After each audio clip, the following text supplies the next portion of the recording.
Okay, so welcome. Today we are going to go through the process of installing 3 pieces of software on your computer to get it set up. And this can work for Windows or Mac or even Linux, although I have only ever done it with Windows and Mac. And today I'm going to be using a Windows computer, and I will be pointing out some slight differences that come into play if you're using a Mac. So I'm going to start by sharing my screen. There we go. And the instructions are linked in the description below. But to get there the long way, I'm going to start by going to my website, which is sarahschwartzstats.com. And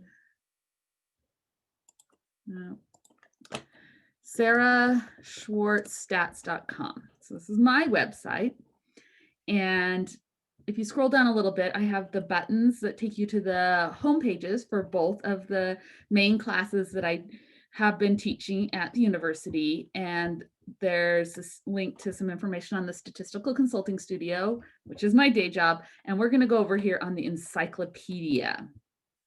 This encyclopedia is a work in progress, and I'm going to click at the top upper right corner volume links, and this is going to give me some clickable color strips for the different volumes that are in progress right now. And so I'm going to go over to the software volume into chapter 2, which is on installing the software.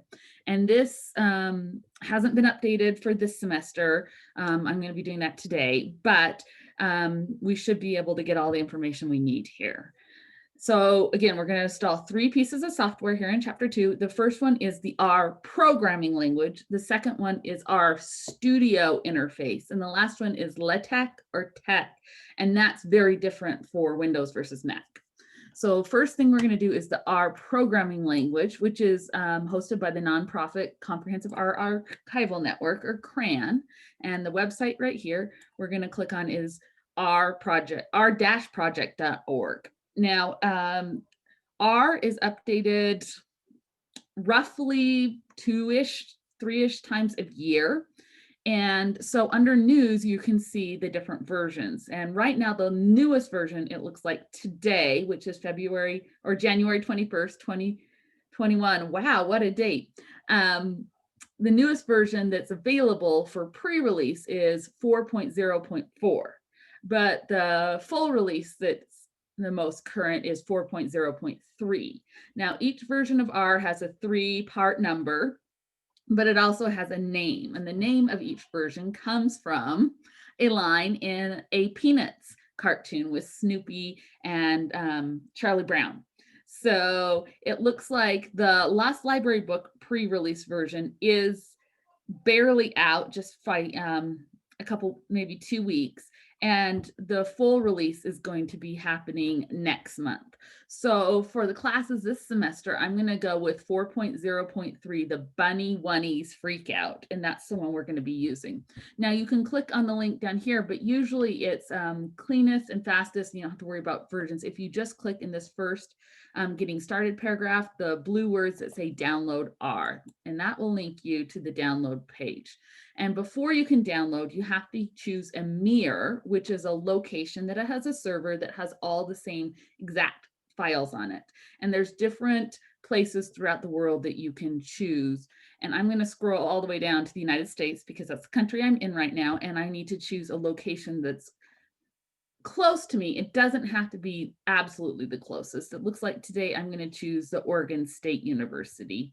These have changed over the years. They will probably continue to change, but this was really important to be geographically close back in the dial-up days. Now it's not as crucial, but any of them will work. Once you've picked your mirror, the location of the server you're going to use, you'll be brought to a page like this. And this is where you have to choose whether you want Linux, Mac, or Windows based on which computer you have.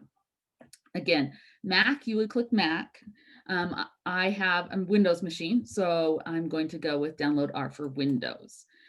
And then I'm going to select base. But if you were a Mac and clicked on Mac, you would need to then come down where it says latest release and click on the R-4.0.3.pkg. And this will start the download on your machine, and then you'll follow the directions to install it. And the way that programs are installed on a Mac is slightly different than a Windows, but we can follow all the basic default things that it asks for. So for Windows, this is the screen that you look at, and we're going to click on the word base. We want the base version of R. And there's another step here. We have to actually push download R 4.0.3. Again, this is the full release. It's not the pre-release like beta version that's out there, but this is the one we're going to go with. So on Windows, when you click on that word download R 4.0.3 for Windows, it will start downloading your file. Now I'm using Chrome for my browser. And I found for most things, this works really, really well. It might work fine with other ones, but I tend to not use Safari, not Internet Explorer, or Microsoft Edge, or Firefox. There's a lot of them that are out there, but Chrome is my choice. Again, it's going to look slightly different with those others, but it will probably work. But just letting you know, that's what I'm using. So in Chrome, once you click download, it downloads the file and it will show up at the bottom. In any other program, it might look slightly different, but you can go to your file viewer and you should be able to get to your downloads, and it will be that same file. Now it's an EXE. That's an executable file in Windows. And so you can click on it in your downloads folder, or you can click on it down at the bottom of Chrome if that's what you're using. Either way, it will start the installation process. Now, I think I'm using Windows 10. So first thing it does is ask me, do you want to allow this app to make changes to your device? And that's basically the installation. So you're going to want to say yes, you want it to install. And then it should start the installation installer. And in this case, the first thing it asks you is what language you want. I'm going to go with English, because that's what I'm speaking. And then we're going to follow these defaults. The first thing it asks, here's the license information. You click next. It asks, should I store it here? Yes, let it store the files where it wants to put them. Do not change these locations. Go with these defaults. It's going to ask you all these components. Just leave the default. It's going to ask if you want to customize it. No, just go with the defaults. It's going to ask you whether you want a startup menu. This doesn't really matter. I'm going to leave the defaults. It does bring up some other default settings here. These you can change if you want. You can create a desktop shortcut if you like. That puts a button out here on your Windows screen. I'm not going to do that. It asks if you want a quick launch shortcut. You're welcome to do that. I already have it, so I'm not going to do that again. And then these bottom two, leave checked. It says save version number in registry and associate R with R data files.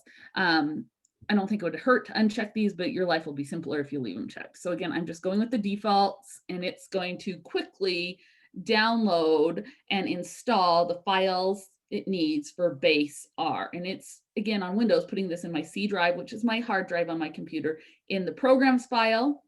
It made another file called R, and within that it makes an subfolder for the R version I'm doing. Now, you can have multiple versions of R on your computer. I think that this computer hard drive has at least 5 or 6 versions of R on it, and it's fine. Within the R folder, it'll make a different subfolder for each version. And that's the last thing you do. You just push finish, and we're done. We've now installed R. And R, again, is if I go back to our book, our encyclopedia book, to the volume software. R is the motor. It is the driving computer language that's going to do all our work. There in the overview, there's a picture. It's the engine. And we just need to install it once, and we're going to leave it alone. We are never going to open R, the computer language. We're going to use R through RStudio. So this is the second piece of software we need to get. So we're going to go into install software, again, that volume 2, and we are going to go to the RStudio IDE. And this is a company, actually. So I'm going to click on the www.rstudio, all one word, no spaces, no dashes, .com, where the R- project was an organization, free. RStudio is actually a for-profit company, but they have free options, and that's what we're going to do. And just by the way, today starts the RStudio Global Conference that's being streamed live because of COVID. So that's what's on their homepage right now.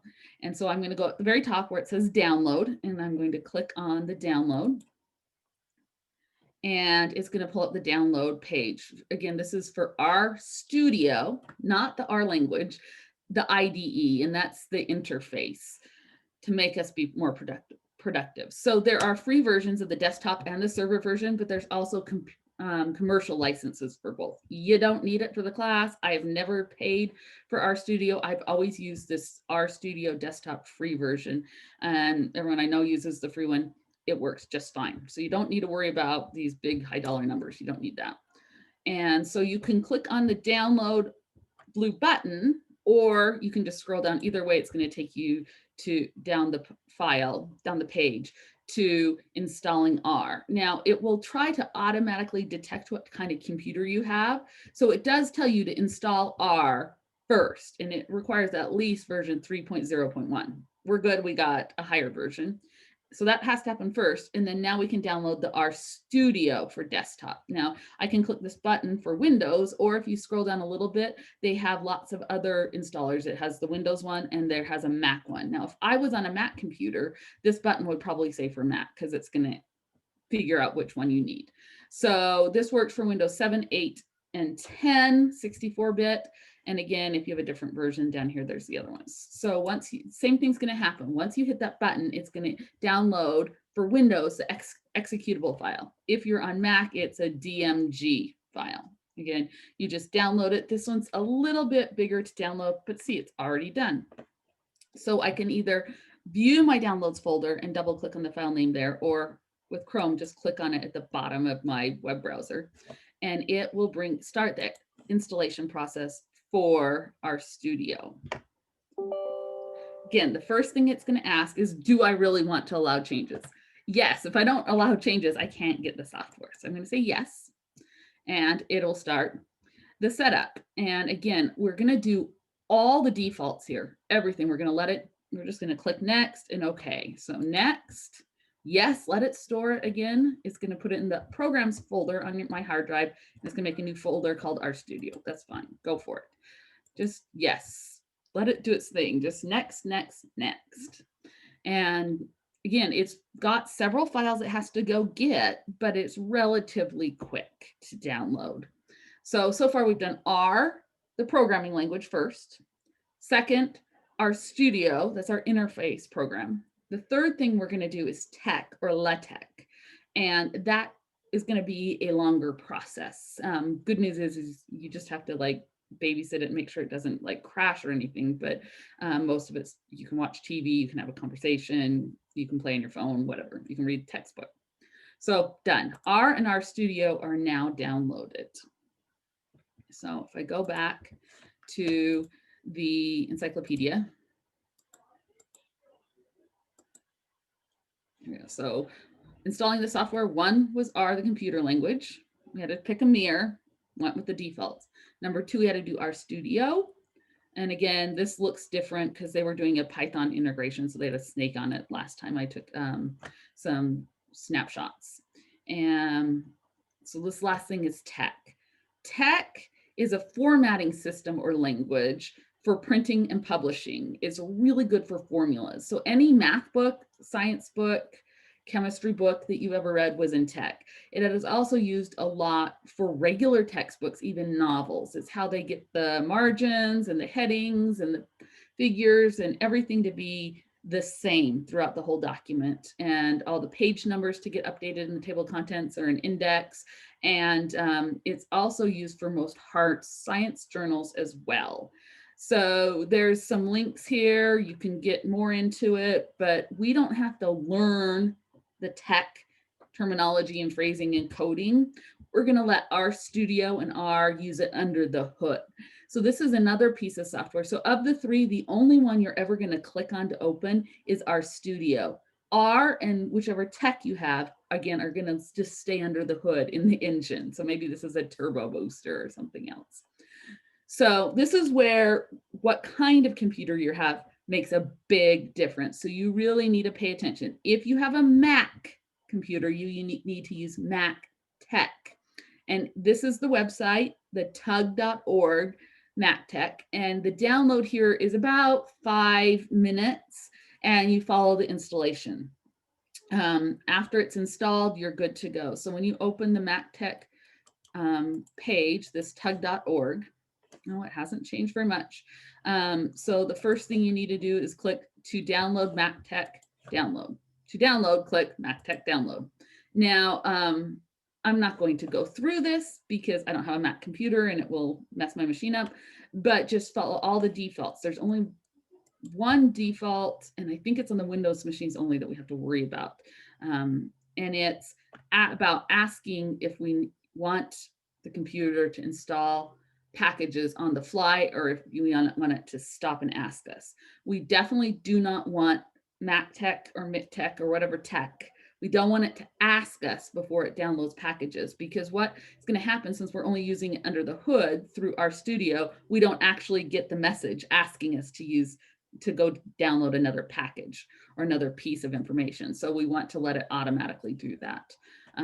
So let's see if we can see it in the Mic Tech. I don't think that option comes up in Mac Tech. I think it's only a Mic Tech Windows thing though.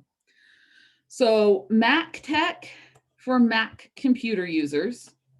For Windows computers, we need Mic Tech. It sounds very similar because it's the same software, but customized for a Windows machine. Now, in this orange box, which has the download cloud in it, has some very important bullets. We need to pick the latest version of the net installer to get the full version. We do not want the basic version, and we want the full 64-bit.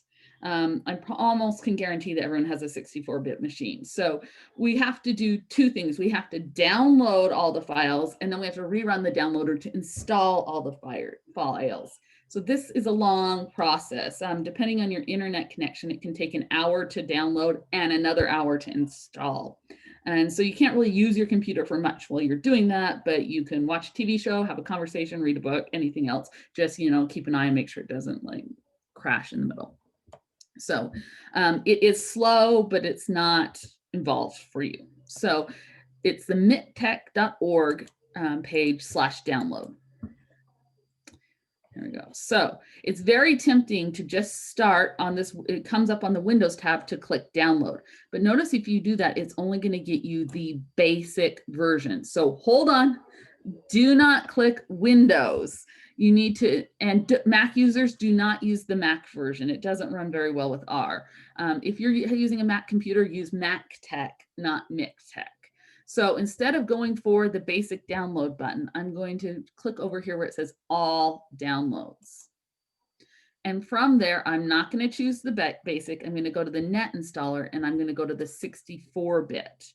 We want the net installer so we can download all packages, the complete LaTeX version on our computer. This is so important. It has to be the whole version. Things are going to be problematic later on. So I click the download button once I'm in the all downloads net installer 64-bit for the full version. Now, the executable file, the exe file, is fairly quick to download. That piece is small. And when I open it, it's going to ask some things. So I'm going to step through this. I already have this installed on my computer, so I'm not going to go all the way through, but I'll get far enough so you can see how it goes. So yes, you have to accept the conditions. And now we have, do you want to install it? You have the option to download or install. And this is where I clicked on the executable file. And the first time I do it, I have to download all the files. And when it's finished, I have to redo this, but then click install the files. So this is where you have to do two things, and they're both slow. So again, that little file I downloaded that was the exe executable file. Here, I'll show you in my downloads folder. Come here, downloads folder. So it's this one's Mic Tech, and it says setup, and then it has some numbers, and then it's .exe. That is the file that you click on, and then after you accept it, you have the two options, first to download and then to install, and you've got to do them both in that order. So I'm going to do the download, and I click next, and it asks us again, do we want the basic or the complete? Yes, you want the complete. We definitely want the complete. And this is where it's going to start getting a bunch of file. Oh, we have to choose a location. I forgot about this one. So this is like your mirror. Which computer do you want to download it from? So it's just, I would choose one in the United States. They actually have one at the University of Utah, so that's a nice one to go with.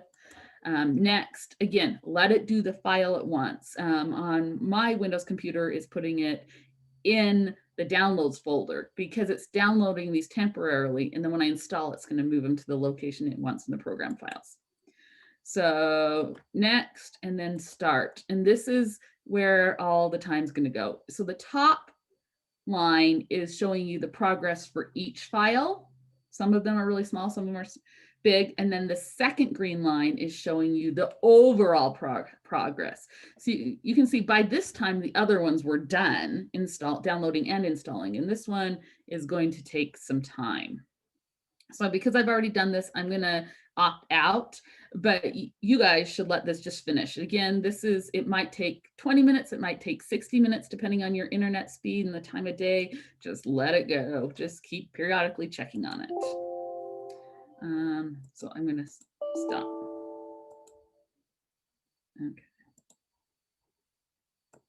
Okay, so when it gets all the files down, that's downloaded the files, but they're only in your downloads folder. So you need to go back to that downloads folder and re-click on the exe MikTeX setup file a second time, and it'll bring you back to the beginning. You have to accept again, and then you have to click install. So the first time we download the files, the second time we install the files. We click next. Yes, you want the complete version. And now the next thing it's going to ask if you want to install it for just yourself or anyone on the computer. If you're the only one that uses it, doesn't make a big difference. Oh, and we get a warning if we even try to do it for everyone. So let's just do it there. Okay. I'm looking for a certain thing. Let it put it in the folder it wants to. Okay, I think mine's having a problem because I didn't let it finish downloading all the files. But you would go through and go next. And then the only thing you want to watch for is something when it says download files, and I think the default says ask me, and you don't want it to be set to ask me. You want it to do automatically download packages it needs. So packages are groups of files it might need to do certain things in the future. And just as an alert, we're going to download packages for R, but there are packages for MikTeX, and they're stored in different places, and they do different things. And so right now we're talking about MikTeX, LaTeX packages, not RStudio or R packages, but we will get there. So when you're done with those three things downloaded, remember R is the programming language, Tech is the formatting stuff. We're just going to go only ever open RStudio. So let me see. RStudio. I'm just going to quickly show you what it looks like. We're going to spend a lot of time next class working in RStudio and kind of getting the hang of it. Okay. Here we go. Yours will probably look white when you open it, and your files might be in a different location. I have some defaults changed in mine, and I'll show you how to do that next time. So that's how you go about installing R, RStudio, and Tech. If you have any issues for the class, please let me know, and we'll see you soon.